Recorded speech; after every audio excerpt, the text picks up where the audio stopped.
lintasan itu mungkin baik, mungkin buruk sebagai ujian. Yang kedua, lintasan hati yang bersumber dari malaikat, yaitu lintasan yang pastinya baik, karena malaikat itu diutus fungsinya untuk memberikan nasihat. Kemudian yang ketiga, lintasan hati yang berasal dari setan. Lintasan hati yang berasal dari setan itu mungkin baik sebagai taktik atau tipu daya. Jadi kebaikan itu, lintasan hati yang baik yang bersumber dari setan itu adalah lintasan yang ujung-ujungnya mendatangkan keburukan. Dan lintasan dari setan itu pastinya juga buruk. Jadi ada baik dengan tujuan buruk dan ada lintasan yang buruk. Kemudian yang terakhir adalah lintasan yang berasal dari hawa nafsu, dari tabiat manusia sendiri, yaitu bersumber dari hawa nafsu. Dan tentunya lintasan yang bersumber dari hawa nafsu itu mengarahkan manusia untuk mengikuti keinginan-keinginan syahwat, keinginan-keinginan hewani yang ada di dalam dirinya, yang tentunya juga buruk dan membinasakan. Kemudian terakhir pembahasan kita, Imam Ghazali mengatakan, annaka muhtajun ila ma'rifati thalathati fusulin la budda laka minha albattah. Nah, setelah kamu mengetahui lintasan-lintasan ini, maka kamu harus mengetahui 3 hal penting, kata Imam Ghazali. La budda laka minha albattah. Tidak boleh tidak kamu harus mengetahui lintasan-lintasan, mengetahui 3 hal ini. Apa 3 hal itu? Ahaduha al-farqu baina khatiril khair wa khatiril syarr fil jumlah. Yang pertama adalah kamu harus mengetahui secara umum, bisa membedakan apa itu lintasan-lintasan yang baik dan apa lintasan-lintasan yang buruk. Mana yang termasuk lintasan yang baik dan mana yang termasuk lintasan-lintasan yang buruk. Kemudian yang kedua, kamu juga harus bisa membedakan al-farqu baina khatiri syarr ibtidai au syaitani au hawai. Wa bimadza tufarriqu bainaha fa inna likulli wahidin minha daf'an min naw'in akhar. Nah, kamu juga harus bisa membedakan mana lintasan buruk yang berasal dari Tuhan sebagai ujian dan mana lintasan buruk yang berasal dari setan, dan mana lintasan buruk yang berasal dari hawa nafsu. Ini pengetahuan yang harus kamu fahami. Yang ketiga, kamu juga harus mengetahui al-farqu baina khatir khair ibtidai wa ilhami au syaitani au hawai. Kamu juga harus mengetahui lintasan baik mana yang bersumber dari Tuhan, lintasan baik mana yang bersumber dari ilham atau mulhim malaikat, lintasan baik yang bersumber dari setan atau dari hawa nafsu. Secara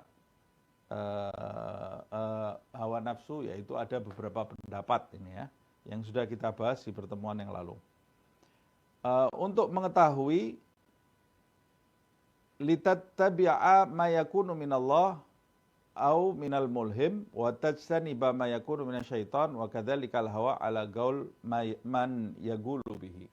Supaya kamu nantinya bisa mengetahui kalau lintasan baik itu sumbernya dari Tuhan, juga dari malaikat, maka kamu bisa mengikuti lintasan-lintasan baik tersebut. Tetapi kalau kamu kemudian mengetahui lintasan baik itu bersumber dari setan atau dari hawa nafsu, menurut sebagian pendapat ulama, hawa nafsu juga bisa menghembuskan lintasan baik. Kalau dari setan atau dari hawa nafsu, walaupun itu lintasan baik, maka kamu harus menjauhi lintasan baik tersebut seperti yang sudah kita bahas di pertemuan yang lalu. Nah, sekarang kita mempelajari lebih lanjut 3 hal yang kita sebut tadi. Yang pertama, membedakan lintasan baik dan lintasan buruk. Ini yang akan kita pelajari secara umum. Bagaimana kita membedakan lintasan ini lintasan yang baik atau lintasan ini lintasan yang buruk secara umum. Sehingga kalau ini lintasan baik, kita bisa mengikuti. Kalau lintasan buruk, kita harus segera meninggalkan. Fa'ammal faslul awal, mengenai hal pertama, yaitu membedakan lintasan yang baik dan buruk. Faqad qala ulama'una radhiyallahu anhum, para ulama kami, semoga Allah meridhai mereka, telah mengatakan, idza aradta an ta'rifa khatiral khairi min khatiris syarr, jika kamu ingin membedakan atau memilah antara lintasan-lintasan yang baik dan lintasan-lintasan yang buruk yang melintas di dalam hatimu, kalau kamu mau mengetahui wa tufarriqa bainahuma, dan membedakan di antara dua lintasan itu, maka fazinhu bi ahadil mawazinit thalathati yatabayyan laka haluhu. Maka timbanglah lintasan-lintasan tadi dengan 3 timbangan, maka kamu akan mengetahui dan kamu nanti bisa membedakan. Kamu harus menimbangnya dengan 3 timbangan. Apa 3 timbangan itu? Bibalika ala syara'. Yang pertama, kamu menyodorkan lintasan tadi, kamu sodorkan lintasan tadi yang melintas di dalam hatimu di hadapan syariat. Di hadapan syariat. Yaitu disodorkan di hadapan syariat bagaimana? Disodorkan ke Al-Quran, disodorkan ke hadis, disodorkan ke intisari dari Al-Quran dan intisari dari hadis Rasulullah Shallallahu Alaihi Wasallam. Sodorkan, kemudian kamu hadapkan ke syariat Nabi Muhammad Shallallahu Alaihi Wasallam lintasan tadi. Fa'in wafaqa jinsahu fahuwa khair. Kalau jenis lintasan tadi sesuai dengan syariat Nabi Muhammad Shallallahu Alaihi Wasallam, kamu sodorkan syariat ini sesuai lintasan ini sesuai dengan ajaran syariat yang dibawa oleh Rasulullah Shallallahu Alaihi Wasallam. Oh, ini sesuai ini. Nah, kalau sesuai, maka kamu bisa mengetahui bahwa lintasan itu adalah lintasan yang baik. Lintasan yang baik. Umpamanya lintasan lintasan yang mengajak kita untuk bersedekah, atau lintasan yang mengajak kita untuk menolong orang, lintasan yang mengajak kita untuk bersilaturahmi, lintasan yang mengajak kita untuk berpuasa umpamanya. Nah, kalau sesuai dengan syariat, ya berarti itu adalah lintasan yang baik. Lintasan yang baik. Nah, mungkin contoh-contoh saya ini sangat mudah diketahui bahwa ini jelaslah puasa itu baik. Nah, tapi bisa jadi puasa itu tidak baik. Umpamanya puasa saat kita, puasa sunnah umpamanya, saat kita bertamu ke rumah seseorang, bisa jadi tidak baik. Puasanya baik, tapi bisa jadi tidak baik. Nah, atau lintasannya kebalikannya, lintasan untuk meninggalkan puasa. Bagaimana puasa itu baik, masa sekarang ini terlintas di dalam hati saya untuk meninggalkan puasa. Meninggalkan puasa itu betul atau tidak? Betul atau tidak saya meninggalkan puasa? Timbang ke syariat. Oh, ternyata saya sedang bertamu ke rumah orang, dan kalau saya berpuasa, orang itu menjadi tidak suka, akan menyinggung orang tersebut. Nah, saya timbang ke syariat, saya meninggalkan puasa ini termasuk sesuatu yang baik atau sesuatu yang buruk dalam kondisi ini. Ternyata Nabi Muhammad SAW menganjurkan untuk meninggalkan puasa jika kita bertamu di tempat orang umpamanya. Dan kalau kita berpuasa itu bisa menyakiti hati orang itu, ini berarti meninggalkan puasa, lintasan yang terbesit itu adalah lintasan yang baik. Nah, begitu juga umpamanya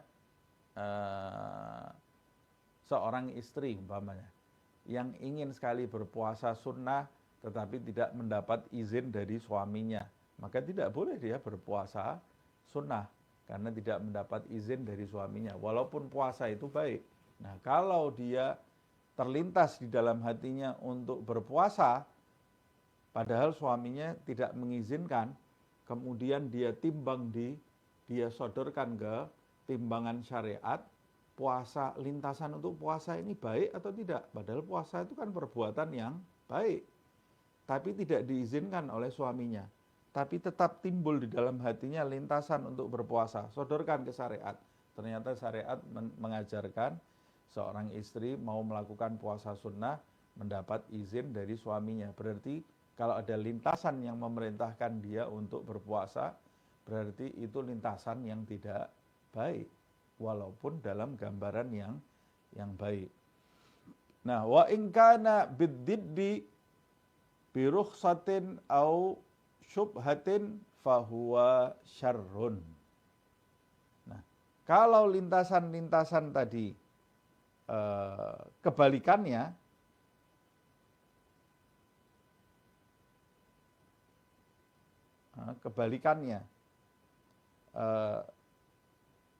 yang terjadi lintasan itu sebaliknya, yang cocok dengan rukhsah, dengan keringanan.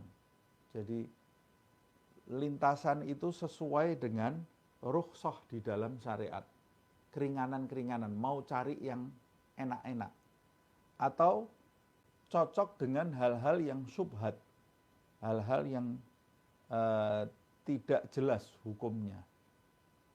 Jadi lintasan tadi mengajak seseorang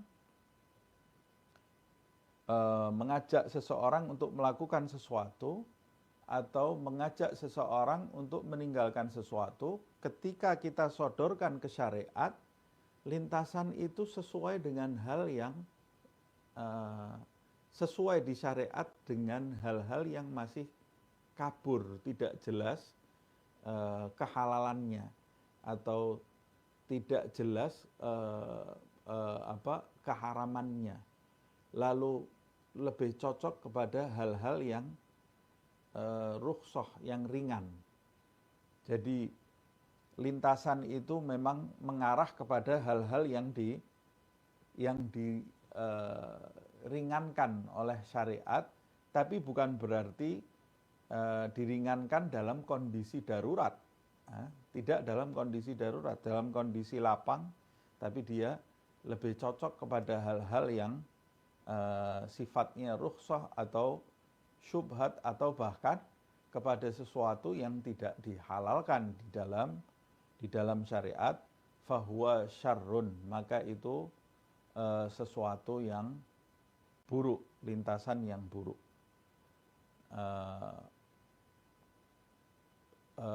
Contohnya, kalau umpamanya terlintas di dalam hati kita untuk melakukan suatu perbuatan yang jika kita lakukan, kita melakukannya harus, atau kita melakukannya dengan mengabaikan syarat-syarat di dalam hukum agama. Syarat-syarat yang sudah diintisari oleh para ulama umpamanya. Seperti umpamanya berwudu menurut mazhab Syafi'i harus tertib. Kemudian suatu saat kita wudu tidak tertib. Lalu kita di dalam hati kita, tidak ada masalah wudu tidak tertib. Padahal kita mengikuti mazhab Syafi'i, umpamanya ini ya. Lalu lintasan itu, tidak usah diulang wudu kamu. Sodorkan ke syariat. Menurut mazhab Syafi'i, wudu itu harus tertib. Nah, memang ada pendapat yang mengatakan wudu tidak tertib. Tapi ini saya condong kepada hal-hal yang ringan. Nah, kalau kamu mau ikut mazhab Syafi'i, ya kamu harus tertib. Wudunya harus tertib.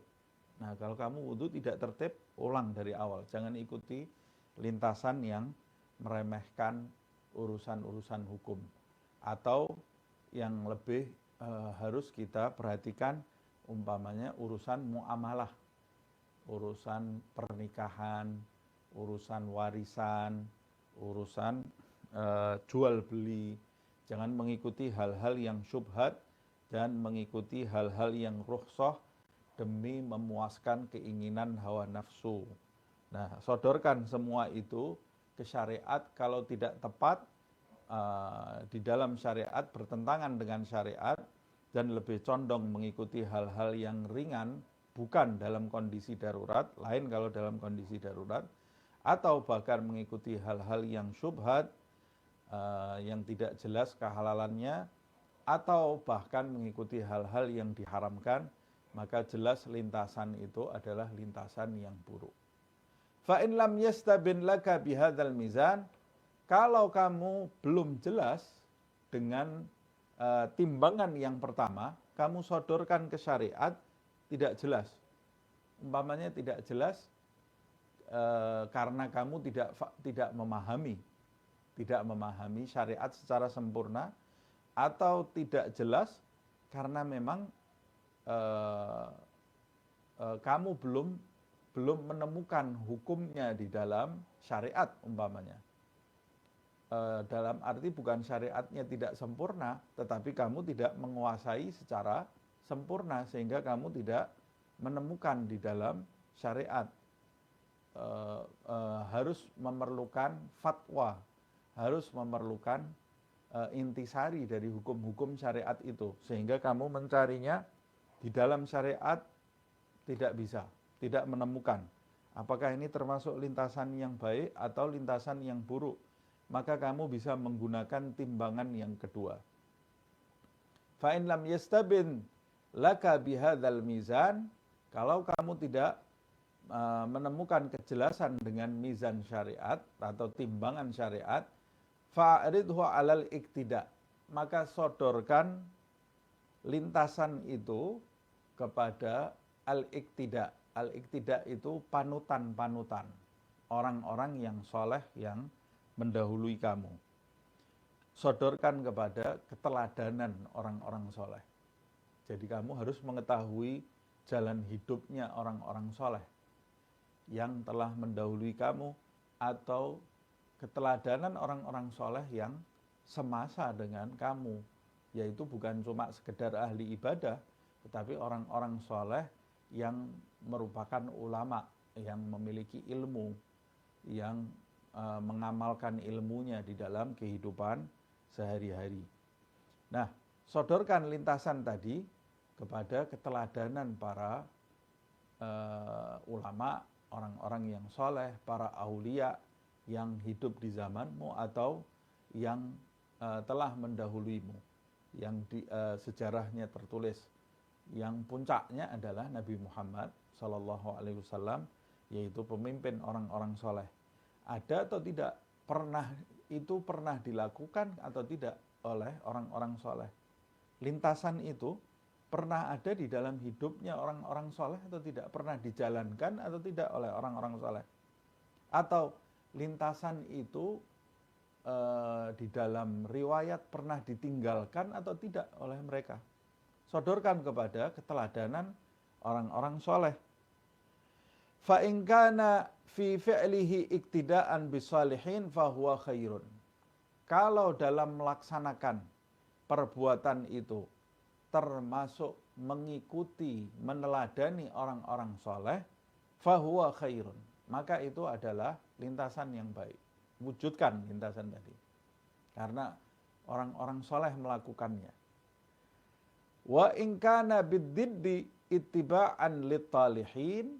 Tapi andai kata lintasan tadi bertentangan dengan orang-orang soleh, yaitu kalau kamu lakukan, kamu meneladani orang-orang at-talihin, bukan as-salihin. At-talihin yaitu orang-orang yang berbuat kerusakan, orang-orang yang jauh dari Allah Subhanahu wa ta'ala.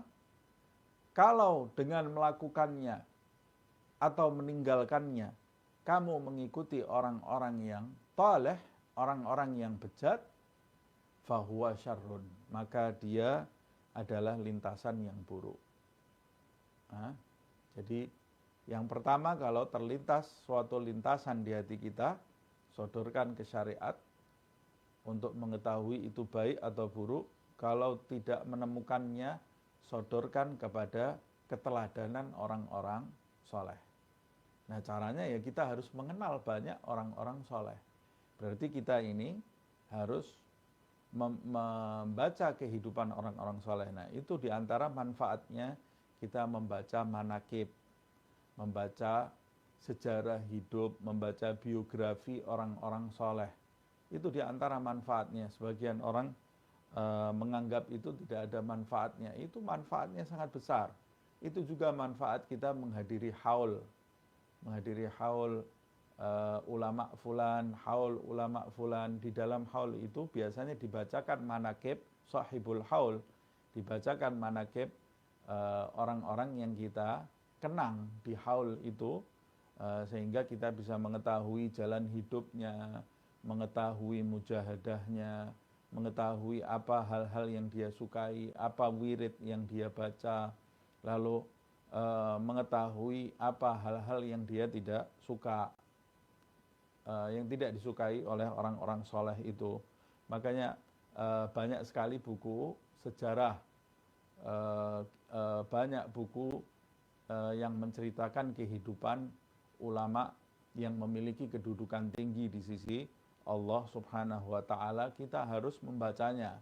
Dari membaca buku-buku mereka, biasanya juga dicantumkan ucapan-ucapan mereka, nasihat-nasihat mereka. Kita bisa meneladani mereka di dalam kehidupan kita, sehingga kalau ada lintasan-lintasan, kita bisa menyodorkan kepada keteladanan mereka, dan kita bisa menjadi orang yang selamat dengan meneladani mereka.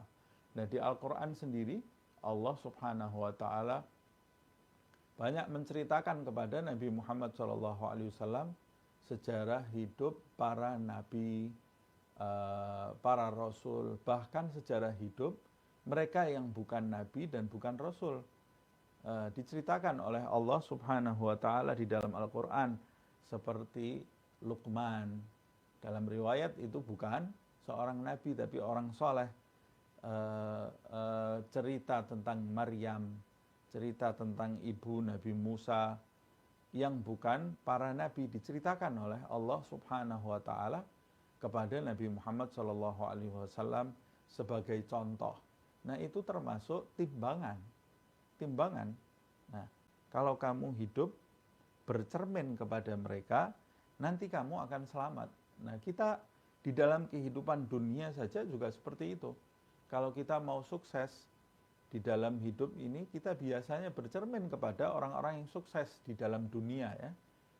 Kita mau membuka suatu perusahaan umpamanya, ya kita bercermin dengan orang-orang yang sudah berhasil, dengan para konglomerat, dengan orang-orang yang sukses di dalam perusahaan. Kita contoh, kita terapkan hidupnya di dalam kehidupan kita, kita bisa jadi orang sukses seperti mereka. Begitu juga untuk urusan akhirat.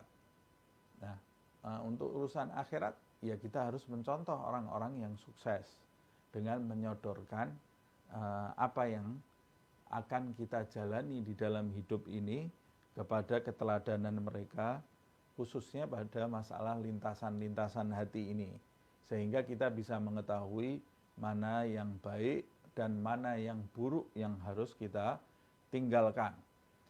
Fa in lam yastabin laka bihadzal mizan, Tapi kalau juga kamu belum mengetahui dengan timbangan keteladanan orang-orang soleh ini, ternyata kamu tidak menemukan juga apakah orang soleh itu melakukan apa yang terlintas di hatimu atau meninggalkan apa yang terlintas di hatimu. Nah, ini berarti sesuatu yang sangat rumit sekali ya, sehingga sudah kamu sodorkan kepada dua timbangan, kamu juga tidak mengetahuinya. Bisa jadi ini sesuatu yang rumit, atau bisa jadi karena pengetahuan kamu kurang. Nah, kamu bisa bertanya kepada orang yang lebih paham. Jadi menyodorkan itu tidak harus kita membuka kitab sendiri. Bisa jadi kita bertanya kepada orang-orang yang lebih memahami daripada kita. Nah, ini di dalam syariat bagaimana? Itu lebih aman. Bertanya kepada orang yang paham atau bertanya kepada orang yang memahami jalan hidup orang-orang yang soleh. Ini dilakukan atau tidak oleh orang-orang soleh. Nah, kalau kamu sudah meneliti tidak ada, atau kamu sudah bertanya kepada orang yang paham, tidak ada yang menemukan apakah mereka melakukan hal ini atau meninggalkan, dan ini biasanya sesuatu yang betul-betul kompleks, betul-betul rumit, sehingga kamu harus menimbangnya sampai 2 kali timbangan belum menemukan apa kejelasan dari lintasan tadi, termasuk yang buruk atau yang baik. Kalau kamu tidak menemukannya, fa'ridhu 'alan nafsi wal hawa. Maka sodorkan lintasan kamu tadi kepada hawa nafsumu. Sodorkan kepada hawa nafsumu. Nah, bagaimana sodorkan kepada hawa nafsu? Ya, sodorkan. Lihat hawa nafsumu, sikap hawa nafsumu terhadap lintasan tadi. Dengan cara seperti itu. Nah, kata sodorkan di sini jangan diartikan secara letterlek, tapi timbang bagaimana hawa nafsumu menghadapi lintasan tadi. Nah, ini betul-betul orang yang harus memiliki kepekaan. Harus memiliki kepekaan. Nah, sodorkan kepada hawa nafsumu. Wandur, dan perhatikan hawa nafsumu. Fa in kana mimma tanfiru anhun nafas nafrata tab'in la nafrata khasyatin wa tarhibin fa'alam annahu khair. Sodorkan kepada hawa nafsumu, lihat gelagat hawa nafsumu terhadap lintasan tadi. Jika hawa nafsumu saat kau sodorkan kepadanya lintasan itu mimma tanfir anhu an nafsu, nafsumu itu menjauh dari lintasan tadi, artinya tidak menyukai lintasan tadi, tapi menjauhnya akibat dari tabiat nafsu tadi, karena nafsu itu tabiatnya tidak menyukai keterikatan. Nafsu tidak menyukai peraturan-peraturan, tidak menyukai keterikatan. Nafsu tidak menyukai norma-norma. Nafsu itu seperti binatang, jadi dia ingin suka dengan kehidupan yang bebas, hidup yang bebas, tidak ada aturan-aturan, tidak ada disiplin. Itu keinginan nafsu. Makan ya makan tanpa batasan, minum tanpa batasan, tidur tanpa batasan, bicara tanpa batasan, belanja tanpa batasan. Kemudian memuaskan birahi juga tanpa batasan. Itu keinginan nafsu.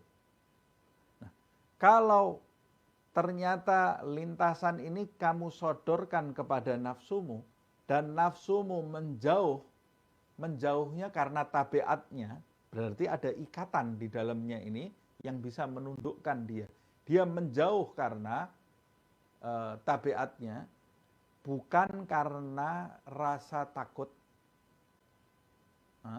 Bukan karena rasa takut atau tunduk, karena nafsu ini selain dia takut diikat, dia juga takut kehilangan peluang dan takut tersakiti nafsu ini. Kalau nafsu ini lari karena takut diikat, bukan lari karena takut umpamanya terhadap neraka, umpamanya takut kehilangan surga, takut siksa kubur umpamanya. Itu nafsu juga takut dengan itu. Dia takut disakiti nafsu tadi. Nah, kalau takutnya nafsu itu takut terhadap api neraka, ini takut yang baik. Ini takut yang baik. Orang kalau diberitahu kamu melakukan perbuatan ini, kamu akan mendapat siksa, takut dia. Nah, kadang-kadang nafsu itu harus ditakut-takuti tadi supaya dia tunduk. Kalau takutnya karena takut neraka, takut terhadap murka Allah Subhanahu wa taala, itu sesuatu yang baik. Tapi kalau takutnya karena takut keterikatan, nah ini nafsu begitu disodorkan, dia lari karena takut keterikatan. Kalau takut keterikatan, nah fa'alam annahu khair. Justru itu sesuatu yang baik. Kalau nafsu itu takut, waktu kita sodori lintasan itu nafsu kita takut, maka itu sesuatu yang baik. Karena yang ditakuti nafsu, yang nafsu lari darinya itu adalah sesuatu yang baik, tapi larinya sekali lagi karena tabiatnya, bukan lari karena takut terhadap hal-hal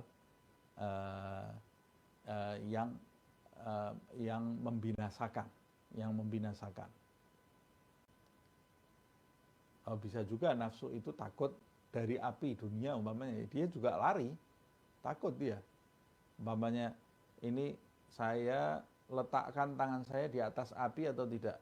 Pasti nafsu kalau disodorkan ke nafsu tidak mau juga dia, walaupun itu api dunia. Nah, itu sesuatu yang baik karena menyodorkan tangan kita ke api walaupun itu api dunia, itu sesuatu yang buruk. Nah, tapi kita harus bisa membedakan maksud dari larinya nafsu ini, lari dari tabiat, karena tabiat nafsu tadi yang takut keterikatan, bukan takut hal-hal yang menyakiti. Wa in kana mimma tamilu ilaihin nafsu maila tab'in wa jibillatin la mail raja ilallah ta'ala wa targhib fahuwa syarr. Tapi kalau ketika kita sodorkan kepada nafsu kita, nafsu itu condong menginginkannya, nah berarti itu hal-hal yang memuaskan syahwat. Kalau nafsu itu condong menginginkan itu, yang memuaskan syahwat,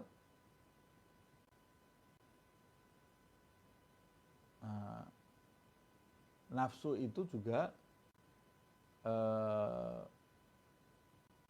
dia bisa condong kepada hal-hal yang menguntungkan dia juga, walaupun kadang-kadang dia harus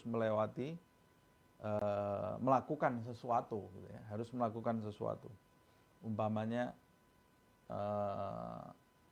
nafsu itu tidak suka dengan sholat, tapi bisa jadi nafsu itu mau sholat karena dia menginginkan sesuatu dari sholat tadi yang bisa memuaskan dia. Umpamanya supaya terlihat di mata masyarakat dia ini orang yang ahli ibadah, atau sedekah supaya dilihat sebagai orang yang dermawan, dan contohnya mungkin bisa sangat kompleks sekali ya. Mungkin ini di sini hanya mempelajari dasarnya saja. Kalau kita buka buku yang lebih besar seperti Ihya Ulumuddin, mungkin Imam Ghazali akan memberikan contoh-contoh yang bisa lebih memahamkan kita. Nah, kalau nafsu itu condong kepada lintasan tadi, condong secara tabiat, karena ada hal-hal yang memuaskan syahwat di situ, condong secara tabiat, bukan condong karena harapan, karena nafsu juga memiliki harapan, harapan kepada Allah Subhanahu wa taala, harapan hal-hal yang baik, harapan untuk hidup bahagia, harapan untuk hidup gembira, harapan untuk selamat, harapan surga, harapan mendapat kenikmatan-kenikmatan surga. Itu seperti itu harapan, itu diinginkan juga oleh nafsu kita. Tapi itu sesuatu yang baik. Tapi yang di sini nafsu itu condongnya bukan nafsu harapan hal-hal yang mulia, tapi nafsu ini condongnya kepada keinginan-keinginan syahwat. Keinginan-keinginan syahwat. Nah, maka itu adalah sesuatu yang buruk. Sesuatu yang buruk. Nah, ini maksudnya yang kita sodorkan ini yang tidak jelas ya. Yang tidak jelas ini, yang kita tidak tahu ini baik atau buruk ini ya. Kita sodorkan ke nafsu, nafsu ini condong. Nah, ini berarti sesuatu yang buruk. Mengapa demikian? Idzan nafsu ammaratun bisu. Sebab nafsu itu selalu mengajak kepada keburukan seperti yang disebutkan di dalam ayat Al-Qur'an. La tamil bi asliha ila khair. Maka tabiat watak aslinya nafsu itu dia tidak akan condong kepada hal-hal yang baik. Dia akan condong kepada hal-hal yang buruk. Fabi ahadi hadhil mawazin idza nadarta wa am'antan nadar yastabinu laka khatir al-khair min khatir asyar. Dari salah satu di antara tiga timbangan ini, kalau kamu perhatikan dan kamu teliti, am'antan nadhar, betul-betul kamu teliti, kamu renungkan, yastabinu laka khatirul khair min khatiris syar, maka akan jelas bagi dirimu sehingga kamu bisa membedakan mana lintasan-lintasan yang baik dan mana lintasan yang buruk.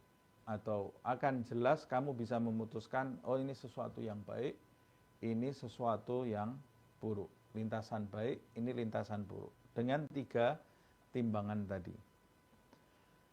Nah, ini tentunya untuk bisa menimbang melalui tiga timbangan ini, ya kita harus memiliki ilmu. Makanya langkah pertama di dalam buku ini yang kita pelajari, langkah pertama untuk mendekat kepada Allah SWT adalah ilmu. Nah, itu tahapan pertama, ilmu. Kalau kita tidak punya ilmu, ya kita tidak bisa menimbang. Mau kita timbang dari mana, timbangannya kita tidak punya. Nah, kalau belum punya ilmu, ya tanya kepada orang-orang yang berilmu, maka kita bisa menggunakan timbangan mereka. Kalau kita tidak punya timbangan, maka kita bisa menggunakan timbangan mereka. Jangan gegabah dalam melakukan sesuatu sehingga kita tidak punya dasar dalam apa yang kita lakukan tadi. Nah, ini pembahasan di sini adalah lintasan yang betul-betul kompleks ya. Ada lintasan yang semua orang sudah mengetahuinya, seperti nas'alullah al-afiyah, umpamanya mencuri atau berzina.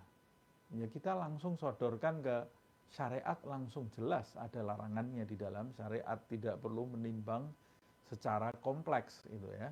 Sampai kita harus menimbangnya sampai melalui tiga timbangan itu sudah jelas sekali.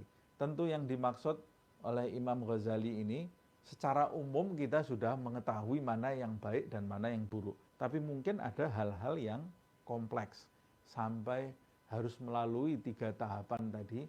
Di syariat kita juga tidak ketemu, di keteladanan orang-orang soleh kita tidak ketemu sampai harus menyodorkan ke hawa nafsu tadi yang caranya mesti harus lebih hati-hati kita untuk mengetahuinya apakah ini yang hawa nafsu itu condong atau hawa nafsu itu lari darinya. Tapi alhasil Imam Ghazali menjelaskan inilah caranya kalau kita mau mengetahui lintasan itu baik atau lintasan itu buruk. Motivasi di dalam diri kita ini motivasi yang baik atau motivasi yang buruk. Nah, itu 3 timbangan tadi. Wallahu ta'ala waliyul hidayah bifadlihi innahu jawadun karim. Dan Allah subhanahu wa ta'ala itu adalah pemegang hidayah, pemberi hidayah melalui karunia-Nya, anugerahnya. Innahu jawadun karim, sesungguhnya dia adalah zat yang maha dermawan dan maha memberi. Kita selalu minta kepada Allah subhanahu wa ta'ala petunjuk dari Allah subhanahu wa ta'ala. Makanya dianjurkan juga setiap hari kita melakukan sholat istikharah. Sholat istikharah meminta kepada Allah subhanahu wa ta'ala kejelasan mana yang baik dan mana yang buruk. Dan sholat istikharah itu bisa dirangkap, digabung. Umpamanya kita melakukan sholat sunnah isyraq atau sholat sunnah duha, bisa kita gabung sholat sunnah istikharah itu dengan sholat duha. Satu sholat tapi 2 niat. Nah, lakukan sholat istikharah itu di waktu-waktu yang dibolehkan kita sholat. Umpamanya digabung dengan isyraq atau duha. Misalnya usolli sunnatat duha wal istikharah. Ya Allah, aku niat sholat duha dan sholat istikharah raka'ataini lillahi ta'ala. Niat istikharah, kemudian setelah sholat kita berdoa kepada Allah subhanahu wa ta'ala. Ya Allah, aku memohon petunjuk kepadamu di hari ini agar jelas di hadapanku mana hal-hal yang bisa mendatangkan ridhomu, mana hal-hal yang bisa mendatangkan murkamu, mana hal-hal yang bisa menjadikan aku bahagia di dunia dan di akhirat, mana hal-hal yang bisa menjadikan aku binasa. Atau bisa juga doa-doa yang diajarkan oleh para ulama. Dan aku memohon kepadamu ya Allah agar aku bisa mewujudkannya di dalam kehidupanku untuk mengamalkannya atau meninggalkannya jika itu merupakan hal-hal yang buruk, Nah, meminta kepada Allah subhanahu wa ta'ala supaya keputusan yang kita putuskan di hari ini adalah keputusan yang baik bagi diri kita, bagi agama kita, bagi lahir, bagi batin kita, keputusan yang baik bagi kita di saat ini dan mendatangkan akibat yang baik di masa yang akan datang, khususnya di negeri akhirat nanti. Dengan hal-hal seperti ini, maka kita akan mengambil jalan yang benar dalam mengarungi hidup ini. Keputusan kita nanti keputusan yang tepat. Jangan putuskan sesuatu atau lakukan sesuatu tanpa menimbang terlebih dahulu, nanti kita termasuk orang-orang yang menyesal di kemudian hari. Nah, Imam Ghazali sudah menjelaskan di dalam kitab ini, khususnya di masa ini kita perlu timbangan. Karena di masa ini banyak nasihat yang hoaks, ya. Banyak berita yang hoaks, banyak hal-hal yang menjadikan kita bingung. Ini akhir zaman yang disebutkan di dalam hadis Al-Halim Hayran, kata Rasulullah SAW, orang yang cerdas, orang yang baik pun, yang cerdas memahami agama bisa dalam kebingungan. Kadang-kadang orang yang tahu agama di zaman akhir ini karena begitu derasnya fitnah zaman, karena begitu gelapnya zaman sampai menjadikan orang-orang yang cerdas pun kebingungan, kata Rasulullah Shallallahu Alaihi Wasallam. Nah, ini masanya kita menggunakan timbangan, jangan gegabah dalam melangkah di masa ini. Lihat, gunakan timbangan syariat, gunakan timbangan keteladanan, sodorkan kepada orang-orang soleh di zaman ini atau orang-orang soleh di masa yang lalu dengan kita mempelajari kitab-kitab mereka. Jangan hanya sekedar dalilnya ada. Nah, dalil yang kamu maksud itu belum tentu juga itu baik.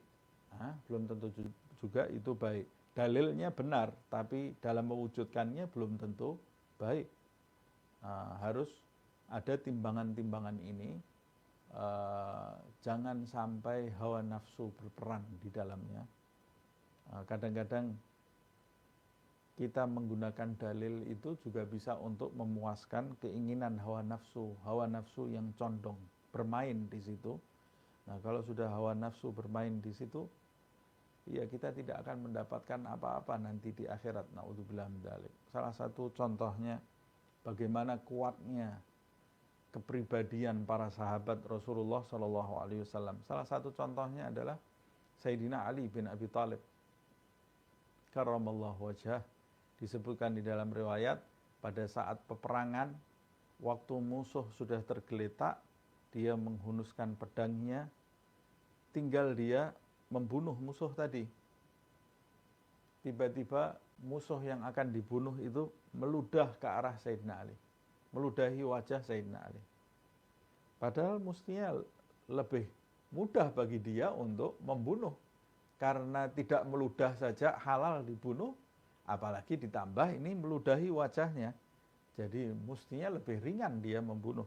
Tapi pada saat itu dia menggunakan timbangan. Hidupnya itu dengan neraca timbangan tadi. Timbangan syariat, timbangan keteladanan. Meneladani Nabi Muhammad SAW. Dan dia menggunakan timbangan hawa nafsu tadi. Karena hawa nafsu, kata Al-Imam Ghazali, an-nafsu ammaratun bisu la tamil bi asliha ila khair.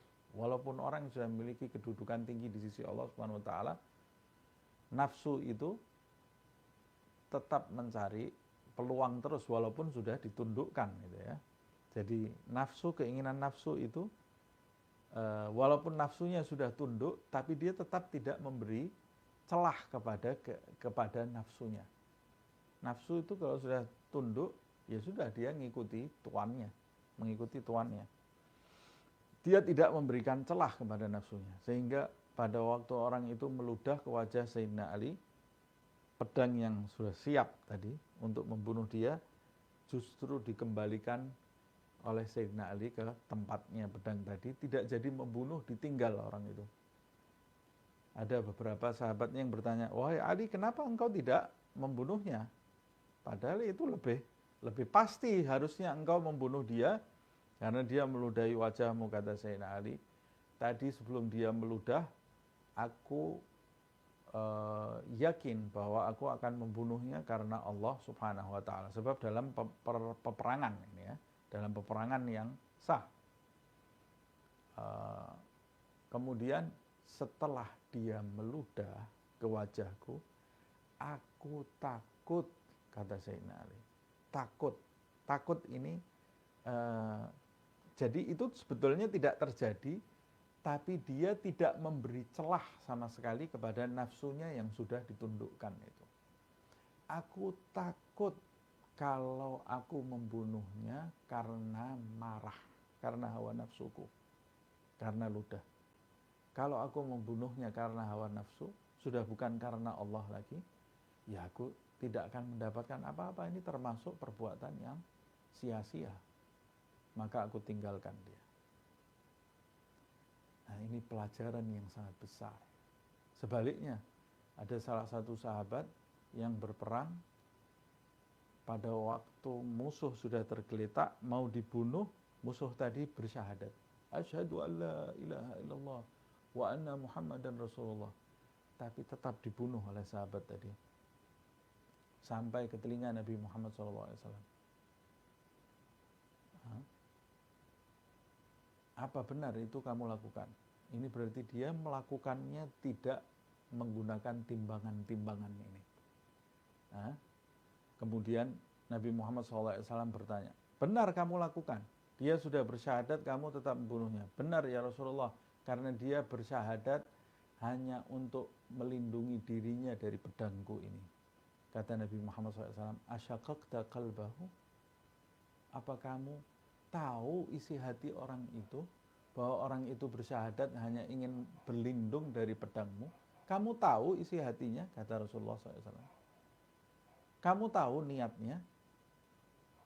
Asyaqaqta qalbahu, diulang-ulang oleh Rasulullah SAW. Artinya, kamu ini cuma bisa menghukumi zahirnya orang. Kalau dia sudah bersyahadat, ya berarti dia muslim. Jangan kamu bunuh dia. Jangan kamu tuduh dia itu kafir dengan syahadatnya. Nah, berarti pada saat dia membunuh, dia tidak menggunakan timbangan ini. Tidak dia sodorkan kepada syariat. Kalau dia sodorkan kepada syariat, orang yang bersyahadat harus dilindungi darahnya. Atau dia sodorkan kepada keteladanan Nabi Muhammad SAW, Nabi tidak mungkin membunuh orang yang bersyahadat.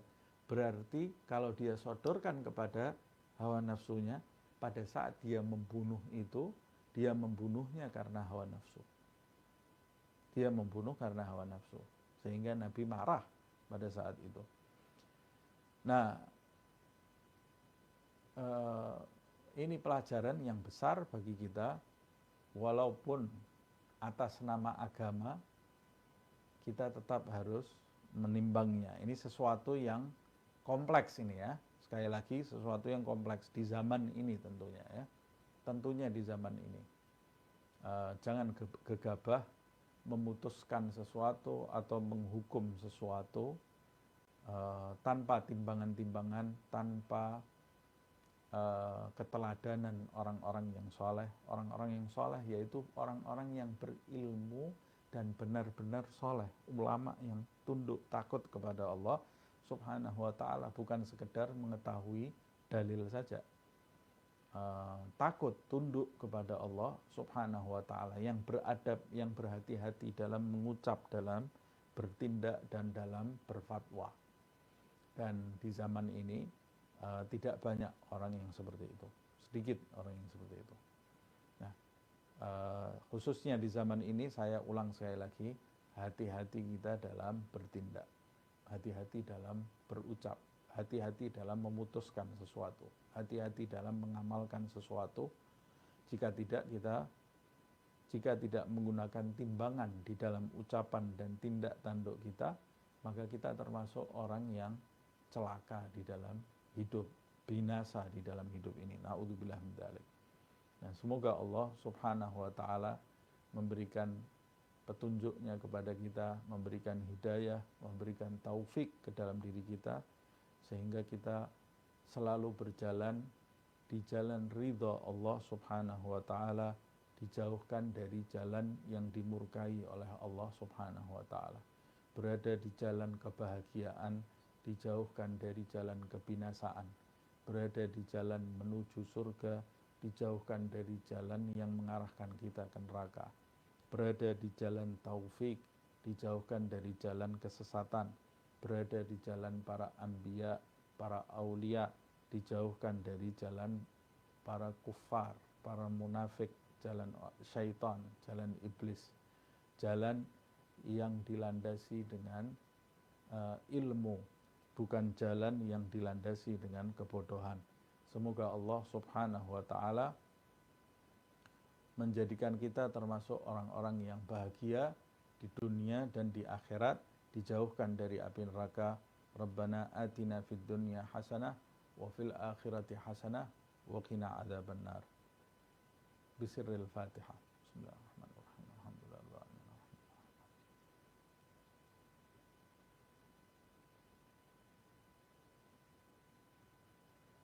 Subhanakallahumma wa bihamdika asyhadu an la ilaha illa anta astaghfiruka wa atubu ilaik. Subhana rabbika rabbil izzati amma yasifun wa salamun alal mursalin walhamdulillahi rabbil alamin wal afu minkum.